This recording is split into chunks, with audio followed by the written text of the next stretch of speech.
આકાશવાણી અમદાવાદ વડોદરા પ્રાદેશિક સમાચાર રીટા દવે વાંચે છે. સૌપ્રથમ મુખ્ય સમાચાર. રાજ્ય સરકારે ટેકનોલોજી કંપની જેબિલ સાથે ધોલેરા સ્પેશિયલ ઇન્વેસ્ટમેન્ટ રીજન એટલે કે DSIRમાં 1000 કરોડના ખર્ચે એકમ સ્થાપવા કરાર કર્યા. જમીનની ખેતીથી ખેતી અને ખેતીથી બિનખેતીના હેતુફેર માટેના પ્રીમિયમ વસૂલાતની મંજૂરીની સત્તા હવે જિલ્લા કલેક્ટરને સોંપાઈ. રાજ્યમાં સ્થાનિક સ્વરાજ્યની ચૂંટણી પહેલા નવા સીમાંકન પ્રમાણે બેઠકોની ફાળવણી કરાઈ. ખ્યાતિ હોસ્પિટલમાં દર્દીઓની સર્જરી કરનાર આરોપી ડોક્ટર પ્રશાંત વજીરાણીની ધરપકડ, 7 દિવસના રિમાન્ડ મંજૂર થયા. રાજ્યભરમાં આજે યોગ દ્વારા ડાયાબિટીસ મુક્ત ગુજરાત અભિયાનનો પ્રારંભ અને સિદ્ધપુર ખાતે આજથી કાર્તિક પૂર્ણિમાના મેળાનો શુભારંભ થયો. સમાચાર વિગતવાર. રાજ્ય સરકારના વિજ્ઞાન અને ટેકનોલોજી વિભાગે ટોચની વૈશ્વિક કંપની જેબિલ સાથે 1000 કરોડ રૂપિયાના સમજૂતી કરાર કર્યા છે. મુખ્યમંત્રી ભૂપેન્દ્ર પટેલની ઉપસ્થિતિમાં થયેલ આ કરાર અંતર્ગત ધોલેરા સ્પેશિયલ ઇન્વેસ્ટમેન્ટ રીજન એટલે કે DSIRમાં ઇલેક્ટ્રોનિક્સ મેન્યુફેક્ચરિંગ સર્વિસીસ એટલે કે EMS યુનિટ શરૂ કરવામાં આવશે. આ MOU મુજબ આગામી 2027 સુધીમાં આ યુનિટ શરૂ કરાશે, જેનાથી 5000થી વધુ રોજગારીની તકો ઊભી થશે અને વિશ્વકક્ષાના ઉત્પાદનો થકી રાજ્યની ટેકનોલોજી ઇકોસિસ્ટમને મજબૂત થશે. ઉલ્લેખનીય છે કે રાજ્યમાં micron, Tata electronics, CG power અને ક્રેન્સ જેવી અગ્રણી ટેકનોલોજી કંપની દ્વારા સેમિકન્ડક્ટર એકમો સ્થાપવામાં આવ્યા છે, જે અંતર્ગત ટાટા ઇલેક્ટ્રોનિક્સ ધોલેરા ખાતે ભારતની પ્રથમ કોમર્શિયલ સેમિકન્ડક્ટર ફેબ બનાવવામાં આવી રહી છે. રાજ્ય સરકારે જિલ્લા અને રાજ્યકક્ષાએ જમીનની ખેતીથી ખેતી અને ખેતીથી બિનખેતીના હેતુફેરની કામગીરીનું વિકેન્દ્રીકરણ કરવાનો નિર્ણય લીધો છે. મહેસૂલ વિભાગના ઠરાવ મુજબ વાસ્તવિક ખરીદદારના કિસ્સામાં જમીનના મૂલ્યાંકનને આધારે પ્રીમિયમ વસૂલાતની વર્તમાન સત્તા સોંપણીમાં ફેરફાર કરીને હવે 5 કરોડ રૂપિયા સુધીના જમીનના મૂલ્યાંકન પર પ્રીમિયમ વસૂલાતની મંજૂરીની સત્તા જિલ્લા કલેક્ટરને સોંપવામાં આવી છે. વર્તમાન નિયમ અનુસાર જે જમીનનું મૂલ્યાંકન 50 લાખ રૂપિયાથી વધુ હોય તેવા કિસ્સામાં વાસ્તવિક ખરીદદારે રાજ્ય કક્ષાએથી ફરજિયાત મંજૂરી લેવી પડે છે. આવા ખરીદદારની અરજીની વધુ સંખ્યાને કારણે મંજૂરી પ્રક્રિયામાં વિલંબ થતો હોવાથી રાજ્ય સરકારે આ નિર્ણય કર્યો છે. મુખ્યમંત્રી ભૂપેન્દ્ર પટેલે આજે અમદાવાદમાં ગુજરાત યુનિવર્સિટી ખાતે ગુજરાત મીડિયા ક્લબ દ્વારા આયોજિત ભારત કુલ મહોત્સવનો પ્રારંભ કરાવ્યો. ભાવ, રાગ અને તાલના સંગમ આધારિત 4 દિવસના આ કાર્યક્રમમાં ઉદ્ઘાટન પ્રસંગે મુખ્યમંત્રીએ જણાવ્યું કે આપણી સંસ્કૃતિમાં ભાવનું વિશેષ મહત્વ છે. તેમણે જણાવ્યું કે આપણી સંસ્કૃતિ અને ઇતિહાસને હરહંમેશ જીવંત રાખવા જોઈએ.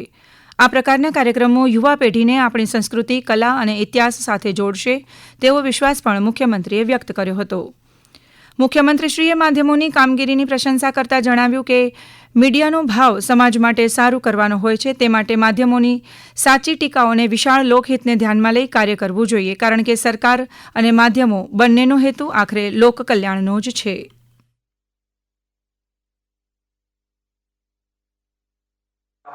અમૃતકાળ જે છે એ કર્તવ્યકાળ છે. આપણે કર્તવ્ય સારી રીતે બજાવીશું તો આપણે આપણો જે સંકલ્પ છે એ વિકસિત ભારત 2047 સુધી બનાવવું છે અને જેનું દાયિત્વ છે એ સારી રીતે નિભાઈ રહ્યું છે. કર્તવ્યકાળ એટલે દરેક જણ સાથે રહી અને પોતાનું કર્તવ્ય નિષ્ઠાથી કરે તો 2047 સુધી આપણને કોઈ રોકી શકે એમ નથી કે ભારત વિકસિત. આ પ્રસંગે ગૃહ રાજ્યમંત્રી હર્ષ સંઘવીએ જણાવ્યું કે ભારતીય સંસ્કૃતિ, કલા અને સંગીતને પ્રોત્સાહન આપવા માટે રાજ્ય સરકાર તત્પર છે. રાજ્યમાં સ્થાનિક સ્વરાજ્યની ચૂંટણી પહેલા બેઠકોની ફાળવણી કરવામાં આવી છે. નવા સીમાંકન પ્રમાણે બેઠકોની ફાળવણી કરવામાં આવી રહી છે. જૂનાગઢ મહાનગરપાલિકા અને રાજ્યની 79 નગરપાલિકાઓમાં બેઠકો ફાળવાઈ છે. રાજ્યમાં 27% અનામત લાગુ થતાં આ અંગેનું જાહેરનામું પ્રસિદ્ધ કરવામાં આવ્યું છે. નજીકના ભવિષ્યમાં સ્થાનિક સ્વરાજ્યની ચૂંટણી થવાની સંભાવના વ્યક્ત કરાઈ છે. રાષ્ટ્રપતિ દ્રૌપદી મુર્મુ આજે રાત્રે 8 વાગે જનજાતીય ગૌરવ દિવસની પૂર્વ સંધ્યાએ રાષ્ટ્રને સંદેશ આપશે. આકાશવાણી દિલ્હી તેના Indraprastha, Akashvani live news 24/7, FM gold અને FM રેઇનબો ચેનલ્સ પર રાષ્ટ્રપતિ મુર્મુના સંદેશનું પ્રસારણ કરશે. ભગવાન બિરસા મુંડાની જન્મજયંતિ નિમિત્તે આવતીકાલે જનજાતીય ગૌરવ દિવસ મનાવવામાં આવે છે. સવારે 8:45 કલાકે અને સાંજે 5:30 ફરીથી આ સંદેશો પ્રસારિત કરવામાં આવશે. આ સમાચાર આપ આકાશવાણીના અમદાવાદ વડોદરા કેન્દ્ર પરથી સાંભળી રહ્યા છો. આ સમાચાર આપ અમારી YouTube channel AIR news Gujarat પર પણ સાંભળી શકશો. વધુ સમાચાર માટે આપ અમારા એક્સ હેન્ડલ AIR_news_ABAD ને ફોલો કરી શકો છો. અમદાવાદની ખ્યાતિ હોસ્પિટલમાં 2 દર્દીના મૃત્યુના કેસમાં પોલીસે આજે દર્દીઓની સર્જરી કરનાર ડોક્ટર પ્રશાંત વજીરાણીની ધરપકડ કરી છે. અમારા અમદાવાદ જિલ્લાના પ્રતિનિધિ આશીષ પંચાલ જણાવે છે કે ડોક્ટર વજીરાણીની ધરપકડ કરીને મેડિકલ તપાસ માટે સોલા સિવિલ હોસ્પિટલ લઈ જવાયા બાદ અમદાવાદ ગ્રામ્ય કોર્ટમાં હાજર કરવામાં આવ્યા હતા. પોલીસે આરોપીના 14 દિવસના રિમાન્ડ માંગ્યા છે. ઉલ્લેખનીય છે કે મહેસાણા જિલ્લાના બોરીસણા ગામમાંથી મેડિકલ કેમ્પ કર્યા બાદ કેટલાક દર્દીને હોસ્પિટલમાં લાવવામાં આવ્યા હતા, જ્યાં એન્જિયોપ્લાસ્ટી કર્યા બાદ 2 દર્દીના મૃત્યુને પગલે હોસ્પિટલના ડોક્ટર અને CEO સહિતના લોકો સામે ગુનો નોંધાયો હતો. ગુજરાત રાજ્ય યોગ બોર્ડ તથા આરોગ્ય અને પરિવાર કલ્યાણ વિભાગ ગુજરાત રાજ્યના સંયુક્ત ઉપક્રમે આયોજિત યોગ દ્વારા ડાયાબિટીસ મુક્ત ગુજરાત અભિયાનનો આજે અરવલ્લી જિલ્લામાં પ્રારંભ કરાવાયો, જે અંતર્ગત મોડાસા મુકામે એક યોગ શિબિરનું ઉદ્ઘાટન કરવામાં આવ્યું. 15 દિવસ સુધી ચાલનારી આ શિબિરમાં જોડાયેલા ડાયાબિટીસના દર્દીઓને વિવિધ પ્રકારના યોગ તેમજ દરરોજ અલગ અલગ પ્રકારના જ્યુસ તેમજ યોગ્ય પ્રકારનો ખોરાક આપવામાં આવશે.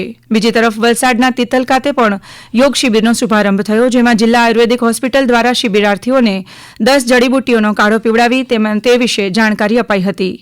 પાટણમાં પણ આજથી 28 નવેમ્બર સુધી ડાયાબિટીસ મુક્ત ગુજરાત અભિયાનનું આયોજન કરાયું છે, જેના પ્રથમ દિવસે ડાયાબિટીસના દર્દીના લોહીની ચકાસણી કરવામાં આવી હતી. રાજ્યમાં વધુ પ્રમાણમાં ડાયાબિટીસના દર્દીઓને જોતા ગુજરાત રાજ્ય યોગ બોર્ડ દ્વારા ડાયાબિટીસ મુક્ત રાજ્ય બનાવવાના ભાગરૂપે આ શિબિરનું આયોજન કરવામાં આવી રહ્યું છે. આદિવાસીઓના ભગવાન બિરસા મુંડાની 150મી જન્મજયંતિ નિમિત્તે રાજ્યકક્ષાની ઉજવણીના ભાગરૂપે મુખ્યમંત્રી ભૂપેન્દ્ર પટેલની અધ્યક્ષતામાં આવતીકાલે ડાંગના આહવા ખાતે ઈ-સંવાદ કાર્યક્રમ યોજાશે. મુખ્યમંત્રી આ પ્રસંગે જિલ્લામાં 102 કરોડ રૂપિયાના 37 વિકાસ કામોનું લોકાર્પણ અને ખાતમુહૂર્ત કરશે.